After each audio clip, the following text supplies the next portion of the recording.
The 4th year of marriage to Ada Lovelace. The girl next door. I saw my wife's mood diary posted on a social networking site. In the diary, she wrote that she was forced to break up with the man she loved, Alan Turing, and marry me because of parental pressure. Overnight, I went from being a legal husband to becoming the third wheel in their romance. When I rushed to the Grove shopping center, Ada was having a loud argument with her mother. Mrs. Lovelace, Ada's relative, called me, saying they were arguing fiercely and told me to quickly come and mediate. I asked what was wrong, but he stammered and couldn't find the words. If you keep seeing this man, you are forcing me to die. Mrs. Lovelace thumped her chest. Her face flushed with anger, and her voice grew hoarse. I had never seen her mother, usually so kind and gentle, so provoked. It has nothing to do with Alan. Mom, can you be a little reasonable? At this moment, I finally noticed the man Ada was shielding behind her. Although a head taller than Ada, he looked frail, with tears lingering in the corners of his eyes and an expression full of grievance. Darling, don't argue with your mother because of me. I know it's all my fault. I'll just leave. He pulled on Ada's sleeve, his voice trembling and halting, as if he had truly suffered a great injury. His exposed right arm even had a cut from a piece of glass. Seeing this, Ada hurried to turn around and used a handkerchief to bandage him. I'm so sorry, Alan. My mother is just, it has nothing to do with you. Please, don't blame yourself.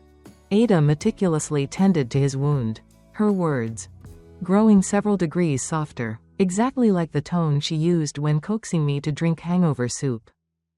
Years ago. Mrs. Lovelace couldn't bear the sight any longer. Ada, do you really want to lose your mother over this man? Have you forgotten how his mother seduced your father? Ada's movements froze, and there seemed to be a struggle in her eyes. Mom, she spoke with difficulty. You little bastard, you and that woman are just as low as each other. Do the two of you have to destroy my family before you'll stop? Mrs. Lovelace's eyes were gradually filled with madness. She picked up a fire extinguisher and threw it hard at Alan.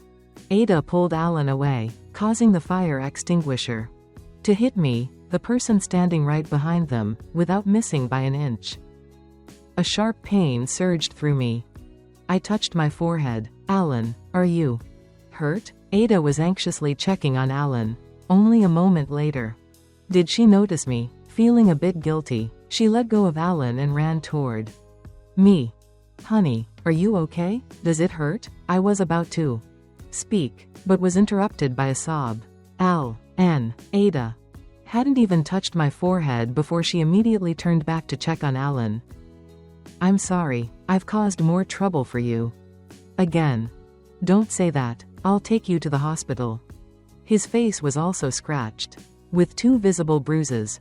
Mrs. Lovelace was truly enraged. She clutched her chest, slumped to the ground, gasped for breath, and fainted. The argument only ended after she was rushed to the hospital. I went to the reception desk to pay the medical expenses in dollars. Mrs. Lovelace was still unconscious. The doctor said it was hypoglycemia, combined with high blood pressure that led to the coma, and it wasn't serious. Ada had visited, but it was only a brief glance, then she took a phone call and left. After paying the medical fees, I followed my intuition to the trauma department on the 5th floor. Be good, Alan, have some porridge. You haven't eaten all morning, and you lost so much blood just now. How can you go on? Ada's gentle voice drifted from the hospital room. The assistant outside the door saw me and was about to speak when I signaled him with my eyes to stay silent. But I want you to feed me, just like before, okay? Alan, Ada was a bit hesitant. Fine. Alan gave a forced smile. I know. Too much has happened in the last 4 years. I know you don't love me anymore. I shouldn't have hoped. He turned his head away, looking both stubborn and pitiful. Ada immediately panicked. It's not like that. Alan, how could I not love you? Alan showed a joyful smile and hugged Ada tightly. I knew it. I knew you still loved me. The assistant carefully watched my reaction. I curled my lips. Bitterly, I'm sorry, Alan. Don't say sorry. I know your difficulties. Marriage was unavoidable. I won't be angry. I just want to be able to see you every day, just a glance. One glance would be enough. Alan, don't be like this. I am married. Ada said this as if she had used all her strength. Her whole body seemed drained. The joy in Alan's eyes also faded. But I just want to see you one more time. Is that too much to ask? As long as I can be with you, I'll do anything. Or is it because you're married that you look down on me now? Of course not, Ada protested. Alan smiled. I knew it. You still love me. Ada held the bowl of porridge, tenderly feeding Alan spoonful by spoonful. Occasionally, they shared bites with each other, looking so happy. Outside the hospital room, my nails dug deep into my palms. I could only try my best to keep the tears from falling, to keep myself from losing my composure. CEO Grace Hopper, should you head back first? When did that Alan join the company? I asked. The assistant whispered, just last week. He applied to be the assistant to CEO Ada. There's nothing else for you to do here. Go back to the company. I stood there, torturing myself by watching the affectionate couple in the hospital room embrace again. After the assistant left, I was drenched in tears. Ada and I sat in the back seat. I thought it would be awkward with nothing to say, but Ada had endless things to talk about with me. She mentioned where a new French restaurant had opened, saying she'd take me to try it. Once I settled in, she said the spicy hot pot stall at the gates of our old high school had moved, and she had missed it for a long time. She said the wall we used to climb over at school had been built twice as high. She missed being a student. She rambled about a bunch of things. I listened to all of it seriously. Bill, do you understand? I am listening seriously, but what exactly should I understand? I was a bit confused. Suddenly, she leaned over and planted a kiss on my cheek. My heart raced, and my mind went hazy. Bill is such a big dummy, she said playfully. I touched the lingering warmth on my cheek. Dazed, I understand now. It wasn't the past she missed, but me. Ada wanted me to realize this. I couldn't suppress my emotions any longer. Later, she prepared a grand proposal. I agreed without hesitation. 12 years of secret love came true, ending with a pair of exquisite diamond rings. This was something I didn't even dare to dream of. After getting married, our life was as sweet as honey. Ada was a very attentive wife. She was gentle, well-mannered, and generous. In public, she always gave me plenty of respect, even when she was busy with company work. She never forgot to take care of me. During busy year ends, she often cooked dinner and late-night snacks to bring to the office for me. In the eyes of others, we were a match made in heaven. Naturally, I thought so too. If I hadn't seen that viral mood diary on social media, I would have often felt guilty because of Ada's impeccable love and kindness toward me. I could only treat her twice as well, love her twice as much, and spoil her into the happiest little princess in the world. But in reality, there are no what ifs. That mood diary was too famous enough to burn our marriage to ashes. Only then did I realize that Ada's meticulous care for me had long been practiced and refined on another man. I was merely a sacrifice in this marital tomb. Excerpt from the diary. Is it my fault for loving the son of my father's mistress? Should I keep persisting, breaking the chains of society to pursue my love? Comment 1. Full support for the op. Bravely pursue your love. Comment 2. Stop coming here to disgust people. Have you even thought about your mother's feelings? Response from Ada. My mother found out. She swallowed half a bottle of sleeping pills. But Luckily, we found her early so she's okay. I suggested we break up. He came to me crying, saying he just wanted to stay by my side forever. I softened. We got back together. Comment 3. Oh my god, this love is so great. You guys are meant for each other. You will definitely be happy for a lifetime. Comment 4. Wake up. That is your father's mistress's son. Do you two have no shame? Response from Ada. My mother used death to pressure me again. I'm locked at home. What should I do? I'm so sad not being able to see him. My mother probably doesn't truly understand what love is. Response from Ada. The boy next door has returned to the country. My mother made me go pick him up. I proposed to him. My mother forced it. Haha. And so everything is set in stone. The engagement, comments, and shares kept growing. On the day we got married, she posted her final entry. The boy next door and I are married now, but I don't love him. He is a sacrificial lamb, an offering for my dead love, entering the tomb of marriage together. The timestamp of this post was 7:15 p.m. At that time, she had just finished changing into her gown for the wedding toasts. We were preparing to receive the blessings of friends and relatives. I remember she drank a lot of wine. I thought it was out of joy, but I didn't expect it was to mourn her love. How ironic. This mood diary was exposed by a relationship blogger, and the comment section was immediately attacked. Comment. Even though he's the mistress's son, you can't blame him.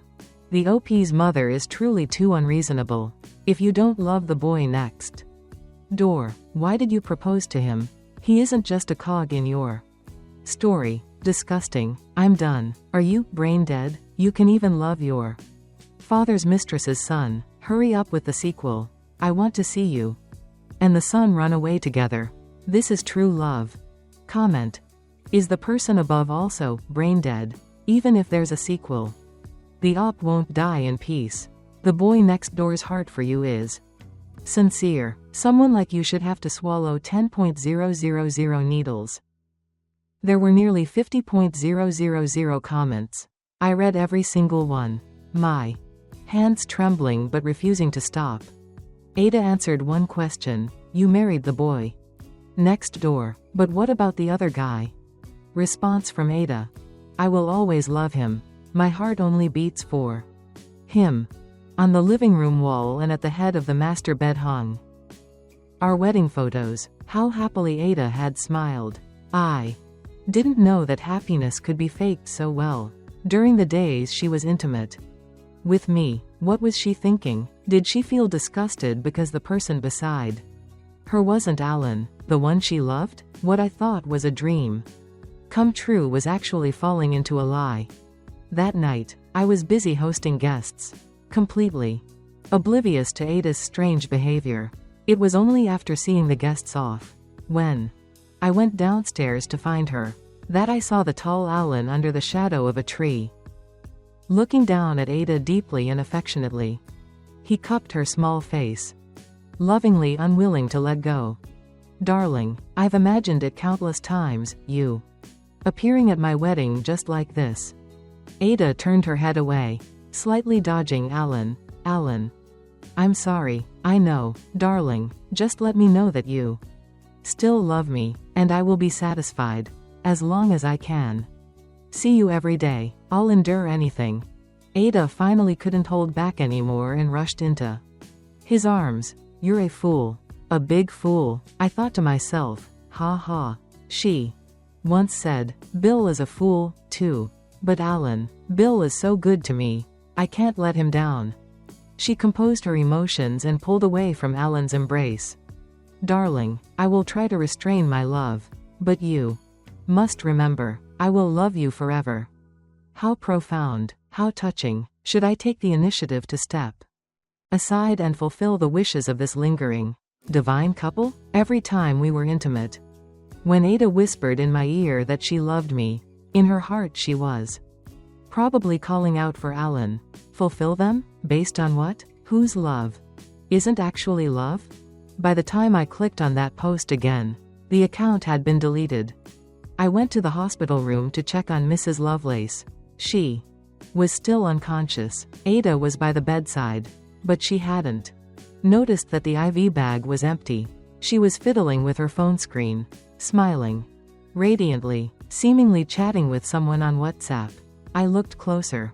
The wallpaper was a face that looked somewhat like Alan. My stomach churned, and a surge of nausea rose within me.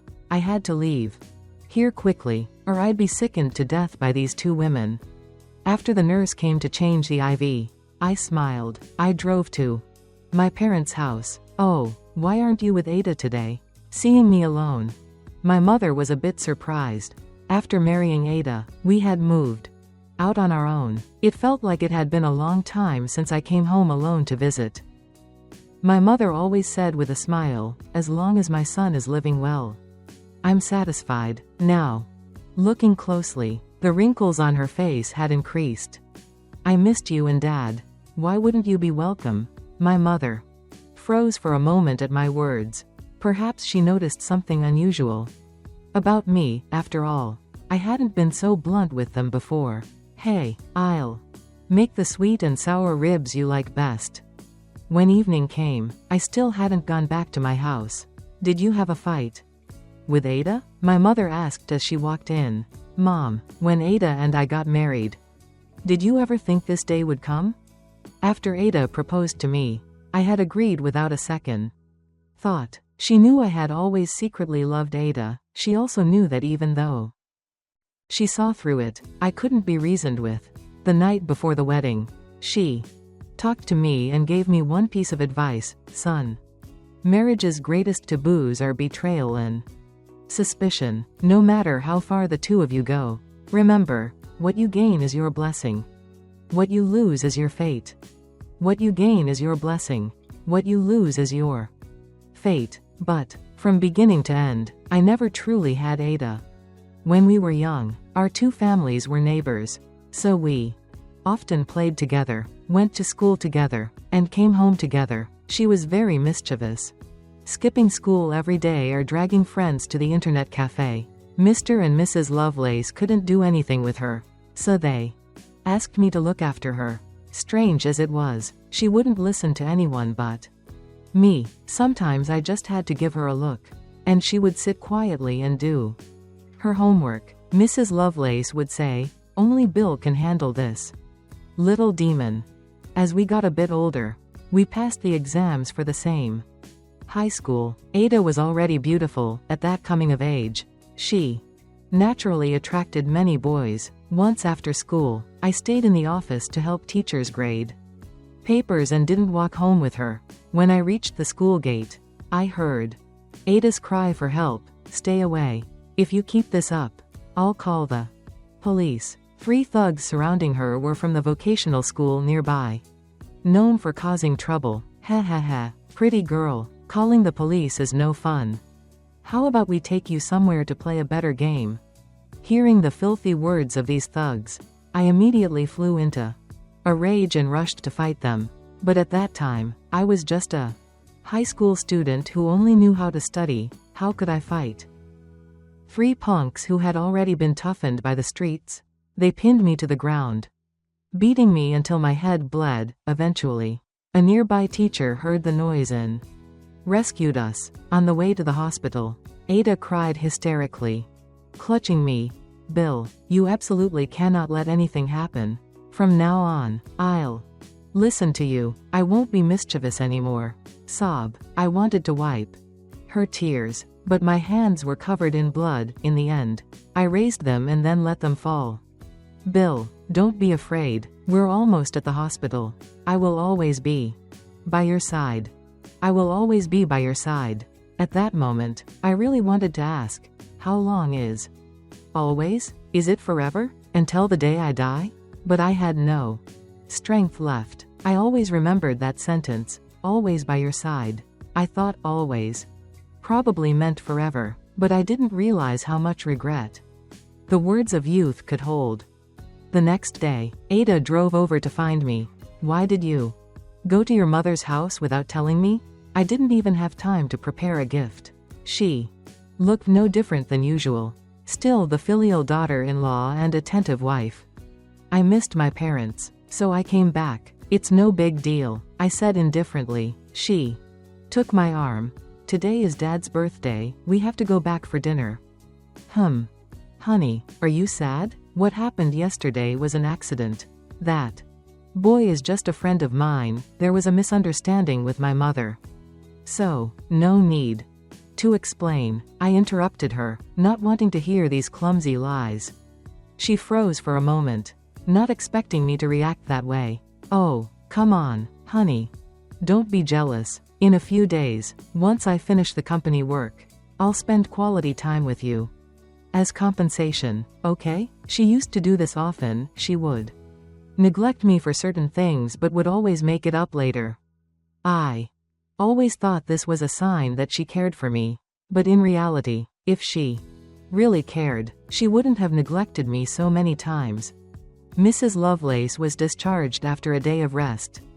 In the hospital, seeing me return, she was so happy she couldn't stop smiling. Go to the living room with Ada and watch TV. Your father and I will handle the food. You work so hard, how could I let you worry about these things? Mrs. Lovelace had always been very satisfied with me as her son-in-law. Though her enthusiasm today was indeed a bit forced. Everyone understood implicitly. Never to mention what happened yesterday. Mr. Lovelace also maintained the appearance of a loving marriage with Mrs. Lovelace. Only, I noticed his phone lighting up many times. Every time he intended to pick it up to reply, Mrs. Lovelace would give him a sharp look. Mr. Lovelace could only sigh and turn off the device. The sound of the doorbell broke the initial silence. I was a step ahead of Ada, standing up to open the door. Alan stood at the entrance, holding a pile of gifts and smiling radiantly.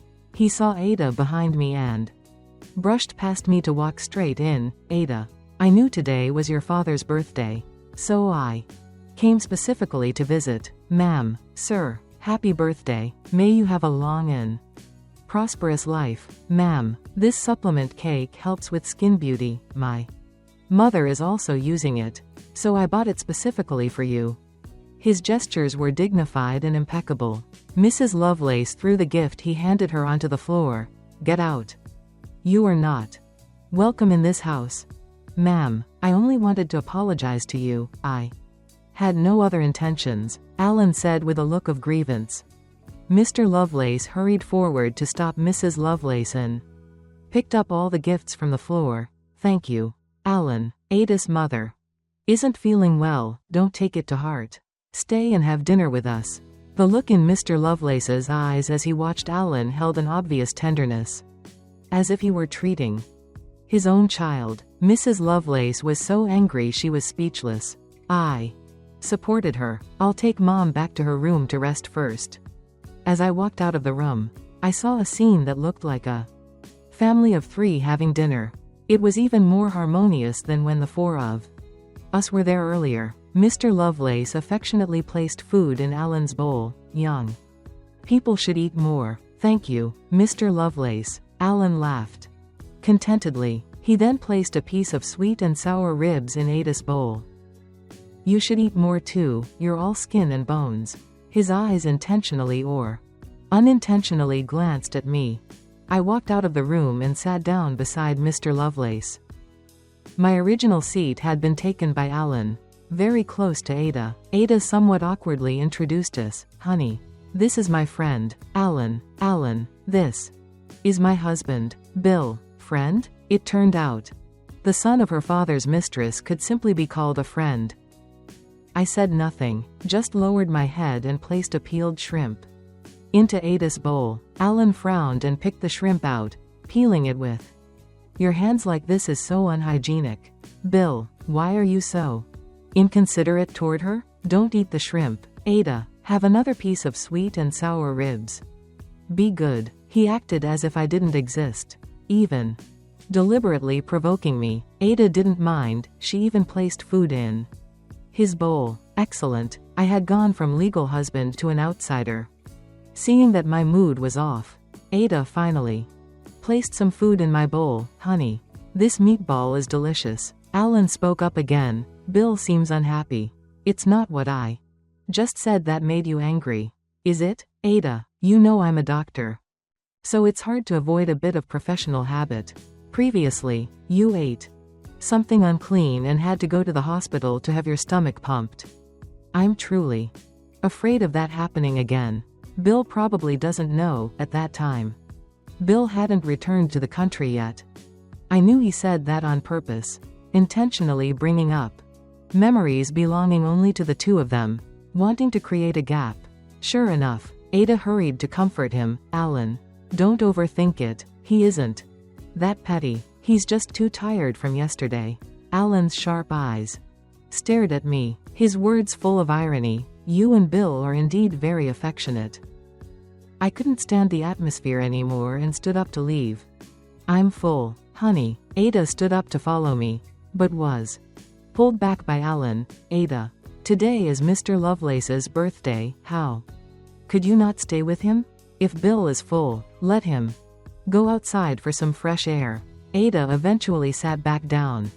I wandered aimlessly through the streets of Manhattan, only to find that in such a vast city, there was no place for me. I called a friend and asked Linus out for a drink. We went through bottle after bottle, but my mind remained incredibly clear. Tell me, you're a married man. Why are you here at midnight drinking with me? Aren't you afraid your wife will be angry? Linus teased. She won't be angry, I mumbled and took another large gulp of wine. A fight? He leaned in curiously. Couples fight at the head of the bed and make up at the foot. You're a man, be responsible. Saying sorry to your wife won't make you lose face. She is such a gentle woman. If you can actually fight with her, it must be your fault. Go home, don't make her worry. Linus rambled on, but I didn't listen. I just kept pouring wine into my stomach, wanting to get drunk. How wonderful it would be to wake up and find it was all a dream. In the middle of the night, Linus called Ada to come pick me up. The beginning of autumn was quite cold. The streets in the early morning were empty. I stood under a street lamp and saw Ada rushing toward me. Why did you drink so much, honey? I dizzily hugged the woman in front of me. My wife. Why did you just get here? I've waited so long. I came as soon as I got the call. It hasn't even been 10 minutes, it wasn't long. She argued. I buried my head in the crook of her neck and shook my head. No. It's been long. 12 years. Long. Too long. What are you talking about? I stood up straight in front of her and said, Ada, this is the 12th year I've loved you. And it's also the last. Let's go home first. She tried to take my hand, but I dodged. Do you know when I started to like you? As soon as I said this, my tears fell. Actually, I don't remember very clearly. Maybe it was the first time you led me to climb the wall and skip school. Or when we raised that little stray cat together. Or when you whispered in my ear that you'd always be by my side. Ada, do you remember those things? Or are they simply not important to you? Bill, she frowned with a hint of bitterness. I smiled and opened my hand. Look, this is the ring you put on me when you proposed. Actually, it's a bit small, wearing it long term tightens around the finger and hurts. But I couldn't bear to take it off. I stubbornly told myself that the mark of the ring on my ring finger was proof you loved me. The skin around the ring has grown a thin callus from countless frictions. The mark of the ring is proof of love. But the burning pain also makes it impossible to ignore. Ada doesn't truly love. Don't say it anymore, Bill. She was also choking up. I took off the ring and held it toward the light. The diamond sparkled. Ada, I once loved you very, very much. I placed the ring into her hand. She put it back on my ring finger and kissed the band. I love you too, honey. How much of those words were true? I understood better than she did. I finally stopped questioning her, letting her live in the torn space between love and lovelessness, until I got what I wanted. The next day when I woke up, I was in my bed at home. I stood up and went to the living room for water. Some noises came from the kitchen. Sure enough, Ada brought out a bowl of minced meat porridge and hangover soup. Honey, you drank too much last night, drink some hangover soup first. Or you'll have a headache today. She was still attentive and gentle. As if nothing had happened last night, Ada brought the soup to my lips. It was indeed very similar to how she fed medicine to Alan in the hospital room, I thought to myself, then expressionlessly took the bowl and spoon. One can drink it myself. She looked a bit embarrassed and picked up the porridge next to her to blow it cool. Don't go to work today. Wait for me to come home tonight and cook something delicious for you. Okay? Ada rarely showed a pleasing expression in front of me. Today it was far too obvious. I turned my head. Whatever. Whatever. I don't care. I don't care if you really cook for me. I don't care if you really love me. Before Ada left the house, she even sliced some fruit for me and left it in the fridge. These were things I used to do. The hangover from the other day made me feel unwell. I was planning to lie down for a bit longer when I received a call from Alan, like a plot from a TV drama. He asked to meet me at the cafe downstairs. Bill, do you still want to deceive yourself? He said arrogantly, as if I were the third wheel who couldn't go public. What do you mean? He raised an eyebrow. You should see that she still loves me, very, very much. So what? The one who isn't loved is the real third wheel. So you should withdraw. My indifferent attitude infuriated Alan. His shrill voice rang through the quiet cafe. I tilted my head. Is this what your mother taught you? Both of you take pleasure in destroying other people's marriages. He lost the tension he had just moments ago, replacing it instead with that aggrieved face he wore in front of Ada. Bill, I beg you to fulfill our happiness. We really love each other. You are so elite, with such good conditions. Surely someone else will like you, but I only have her. I almost wanted to laugh. How could he have the gall to ask me to hand her over so formally? He continued, since I was a child, no one has loved me. My mother only gave birth to me because she wanted someone to support her later. I grew up in the gossip of others. The son of a vixen. I hated it. Why was I born into this identity? Until my mother seduced Mr. Lovelace, and I accidentally discovered her. Your world seemed like it never had a single worry, like a little sun bringing warmth to others. So I intentionally approached her, intentionally cared for her, intentionally made her love me. A child raised in love is so easy to trick. Even when she knew I was her father's mistress's son, she still loved me regardless of everything. This was the first time I felt what it was like to be loved and chosen so resolutely. When she was locked at home, I was the one who secretly climbed the building to take her out to see the stars. Even when her mother was so angry she was hospitalized, she still loved me.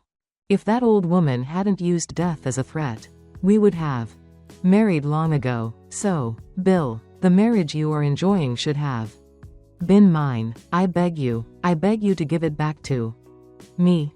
I just listened to his rambling with an expressionless face, hearing about the grand and touching love between him and Ada. If you two love each other so much, why hasn't Ada asked me for a divorce? I asked with a smile. Alan froze for a moment. You don't need to beg me. You should beg her. If she asks for a divorce, I'll sign immediately. So, you don't want to be the one to initiate the divorce with Ada? Alan gnashed his teeth. If you two really love each other, you should know that letting her ask for a divorce is easier than you asking, isn't it? I didn't want to talk nonsense with him anymore. After saying this, I stood up to leave. From behind came Alan's resentful voice. You will regret this. Bill, I will show you that the one she loves is me. Only I can be with her forever. Then let's wait and see. Ada came home very late that night. I had finished cleaning up and was ready to lie down. Ada hugged my waist, explaining deliberately, there was a sudden problem with a client. I went over there to handle it. So I was delayed. I brushed her hand off my waist. Perhaps she didn't realize it, but she carried a distinct, unpleasant smell, the smell of cigarettes. This smell, the first time I smelled it, was on Alan. Is this how he planned to make me regret? How childish. Ada, go take a shower. I turned my back to Ada and lay down. After she lay down, she still leaned in close to hug me. The bedside lamp was dim, casting a very gentle light on her face. Her eyes were full of love, reflecting only my silhouette, but who knows what was hidden behind it. Ada, how much do you love me? She clearly had a momentary lapse, then tried to act casual. Why do you ask that? You're my husband, of course I love you very, very much. Otherwise, why would I have married you? After saying that, she lightly kissed my brow and the corner of my eye, not knowing if it was out of emotion or a desire to hide the guilt in the depths of her eyes. Don't think too much. After this phase is done, let's go on a trip. Relax a bit. Ada, you can choose not to tell me the truth, but you cannot avoid looking straight into your own heart. Ever since Alan declared war on me, his little tricks became more frequent, especially whenever Ada and I were alone. She would always be called away by a phone call. Today is our 4th wedding anniversary. We specifically took time off. Ada also went into the kitchen herself to make a sumptuous meal. Because work was so busy, we hadn't had a special day to enjoy like this in a long time. Honey, the land in the east is about to be acquired, expected next month. We can go out and rest well. Just as the wine was poured, her phone rang. Looking at her stunned face, I knew whose name was on the screen. Answer it. What if it's an emergency? She looked at me somewhat apologetically, then without hesitation took the phone to the balcony to answer. Okay, Alan. Don't cry yet. This illness was brought to the hospital too late. Doctors aren't miracle workers. Don't blame yourself like that. Why haven't you eaten yet? What if your stomach starts hurting? Where are you? Okay. Ada hung up, rushed into the kitchen to grab a food container, and quickly packed some dishes from the table. Honey, I probably can't stay with you tonight. My friend has a bit of an issue. I'm packing some food to bring over to him. She really lied without a second thought. Which friend? I stared at her and asked. Just a normal friend, she explained to herself, feeling guilty. The one who made your mother faint at your father's birthday. Dinner? I said intentionally. Ada's face turned a bit pale. I laughed again. Just joking. Your friend definitely needs you right now. Hurry and go. Ada fumbled with her movements and gave me a perfunctory kiss. Thanks. Honey, I'll be back early. Be a good boy and eat your dinner. After Ada left, I looked at the remaining food on the table that had been picked over and lost my appetite. Sure enough, the one who is pampered always has a place of refuge without fear. In 2 months, such incidents had happened too many times to count. Every time, I was generous enough to let Ada go resolve the affairs of those so-called friends. Every time, I saved the evidence that Alan sent to me, for example, Ada's sweet words, Ada buying medicine for him even when he faked being sick, and the messages Ada sent to him. Every photo, every chat log, I carefully preserved. In the 3rd month, Ada finally made time to go on a trip with me. We went to a small island in the Florida Keys that we had always dreamed of. In the evening, Ada received another call. This time, she accidentally turned on the speakerphone. Darling, I'm so tired. The pressure is too much. Can you come stay with me for a bit? Hey. Ada hurriedly turned the volume down. But I had already heard it. She couldn't hide it. Alan, go to sleep first, okay? She was a bit anxious but knew I was listening, so she had to maintain a firm facade. Darling, why are you so cold? To me? I'm so scared. I beg you to come find me. I love you. Alan sounded drunk. His voice grew weaker. If you don't come, it's okay. It's okay. I never deserved to live in this world anyway. I'd rather just die. Alan hung up the phone. Ada began to panic. Go back first. If something happens to him, it won't be good. Ada hurriedly pulled at my wrist. Honey. He's just. I know. I interrupted her. I'll return a few days late. You don't need to worry. I turned toward the bathroom. Ada, still in the room, called her assistant to book the earliest flight. Then she called Alan to comfort him. It was long after I left the bathroom that I received the text she sent. Honey, wait for me for 2 days. Once I handle this, I'll come find you. Kisses. By the 3rd day, I still hadn't received a single call or message from Ada. Alan, however, sent me many things. He and Ada were making lavish meals together. Even a candlelit dinner. They lay on the sofa together watching romance movies.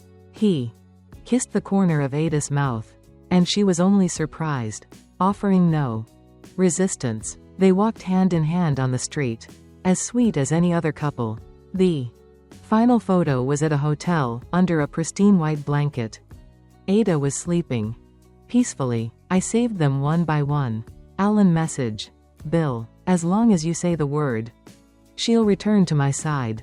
You or nothing. I screenshot these 2 messages and replied to him, then convince her to divorce me. On the 4th day on the small island, I packed my things and left. It wasn't until the 7th day that Ada finally texted me, Honey, why aren't you back yet? Staying with friends for 2 days. 10 minutes later, she replied, Have fun. Stay safe. Attentive yet perfunctory. After that, she didn't send another message.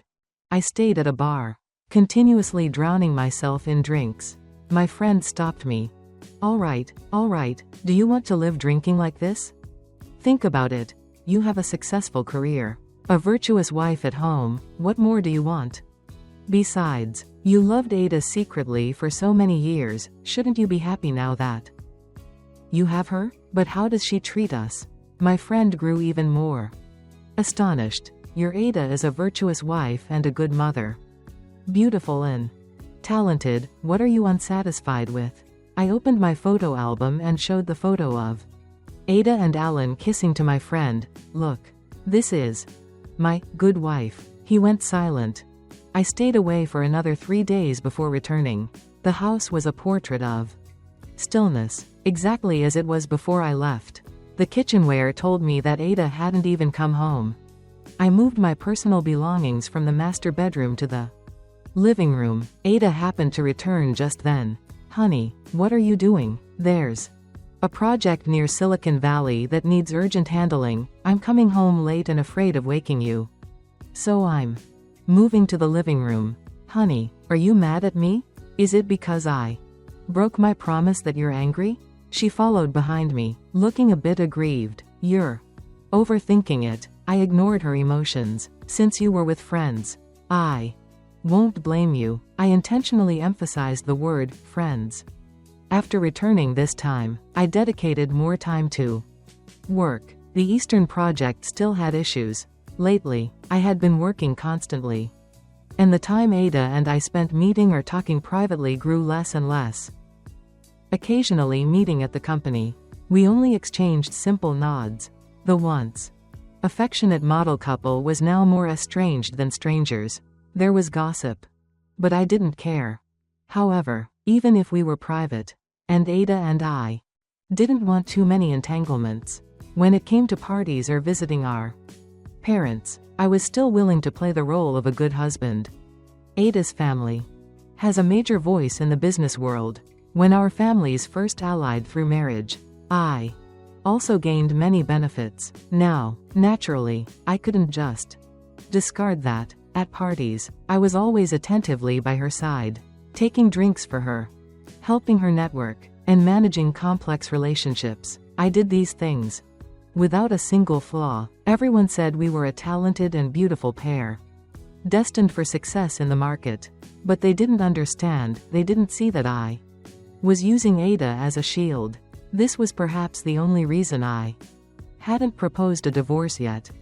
Stepping out of the restaurant, I coldly pulled my hand away from Ada's arm and quickly stepped into the car behind hers. She ran after me. Bill. Why? She finally asked. Your abnormality. All this time, if you're mad, just say it. Why do you give me face in front of others but won't even look at me in private? It's nothing. Don't overthink it. Work is just exhausting. She refused to let it go. If I've done something wrong, just say it directly. No need to. The phone rang again. I glanced over. It was Alan. She looked at me with some embarrassment. I looked out the window. Answer it. In case your friend has an emergency. She clearly bit her lip, then hung up immediately. It's because of Alan. Isn't it? Bill. It's just hard to forget an old flame. I'm counter-attacking. It's not like that. We are just friends. Her voice grew smaller. The words, just friends, were almost inaudible. The phone lit up again. Alan sent a message. Darling. Can you come stay with me for a bit? Today is the anniversary of my mother's death. He is very sad. HMPH. Why don't you think about your own mother, who is still alive? Is she sad? Go on. I have some business back at the office. It's not on your way, I said subtly, full of implication, though she didn't want to. She got out of the car and called Alan back immediately. Alan sent me another message. Only this time, it wasn't sweet pictures of him and Ada together. Still haven't divorced. Bill? Did you think I didn't know your heart is already going crazy? If you're smart, divorce her quickly. This person is truly a fool. I sent a voice note directly. The one who doesn't want to divorce isn't me. It's Ada. Instead of taking the time to mock me, you should spend more time convincing her to leave me. This was the truth. Ever since the day Ada knew I suspected her relationship with Alan, every time she went to see him, her heart carried an extra weight of guilt toward me. Ada used to be a very good girl.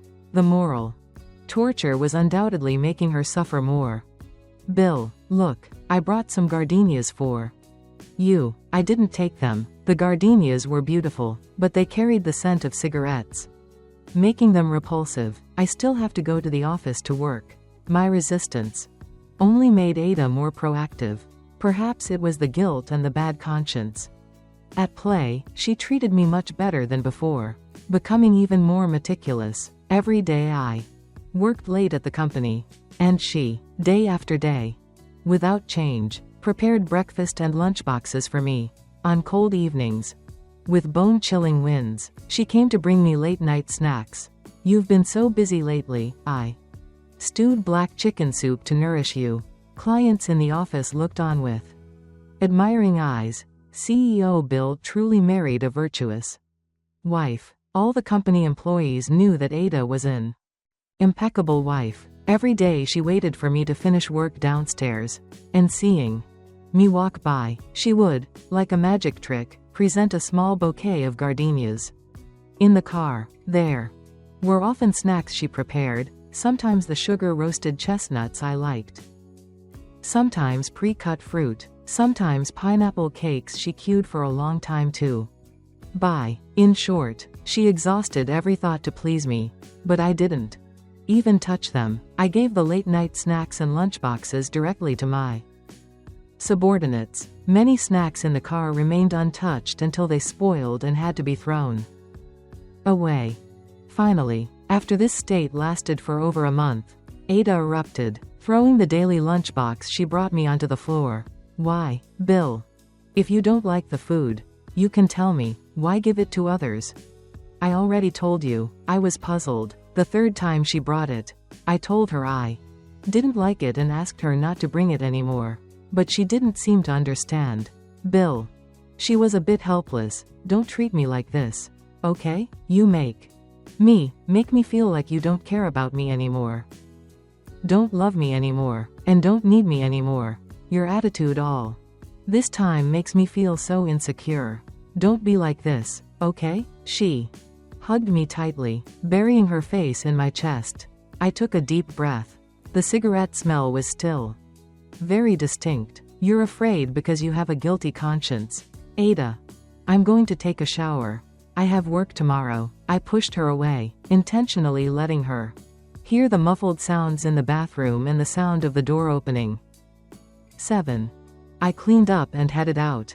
In the restaurant, Alan was holding Ada tightly in his arms. Darling, I can't take it anymore. I can't stand being away from you for even a single second. Ada still held a sliver of reason and pushed him away. Alan, Bill is still waiting for me at home. Do you really care about him that much? Alan shouted, attracting the attention of many. Ada quickly covered his mouth. Alan, I'm married. Bill is very good to me. I can't. Alan held her tighter. You love me. What you feel for Bill is just guilt. Darling, be brave and face your heart. There is no sin in loving each other. Ada wavered, no longer resisting Alan's intimacy. Alan gently touched her red lips. Just as she was about to close her eyes and enjoy it, she finally saw me standing at the door. Ada's eyes widened. She pushed Alan away with all her might and ran towards me. Bill, let me explain. It's not what it looks like. Alan, burning his bridges, pulled Ada back to his side. What now? Bill, do you see that she loves me? You should just give up. Alan, shut up. Ada shouted harshly. The one I love has always been Bill. You're lying. You clearly said you would always love me, and that marrying Bill was unavoidable. The gazes of the people around turned increasingly strange toward Alan. A male mistress. He really knows how to provoke people. This girl isn't any good either. Drop dead. Both of you. Stop coming out to harm others. Alan realized his current situation was exactly like his mother's in the past. Facing criticism from 1,000 people. Overwhelmed by shame and rage. This is all your fault. Bill. It was all your plan. You deliberately provoked me so I'd find her, just to make me a laughingstock like this. Not entirely stupid. Alan was still wailing and screaming. I turned and walked away. Ada hurried after me. Bill. Honey, I just wanted to hug him for a moment. We didn't. She pulled my sleeve, tears streaming down her face. You've known for a long time. Right? But why didn't you make a scene? Why did you act like you didn't care at all? Bill, hit me, scold me, I'll accept it all. Just don't treat me like this. I really can't stand it anymore. Ada pulled my hand, trying to make me slap her. I gently pulled my hand back. Too late. Let's go. Her tears felt warm on the back of my hand. The first time Ada cried in front of me was during her first period. She thought she was dying and sobbed in my arms. Her tears soaked the young boy's shirt. Her crying broke my heart. At that moment, I vowed that I would never let Ada cry in front of me again, never let her be sad.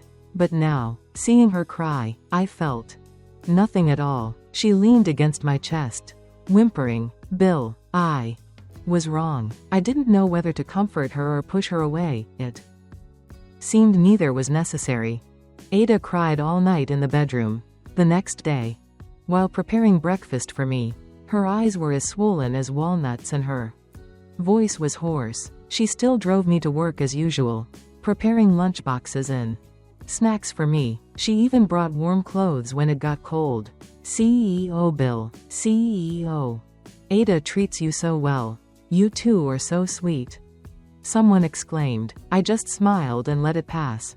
As before, I didn't eat or use anything she brought. Bill, can you just have a fight with me? Vent all your anger on me.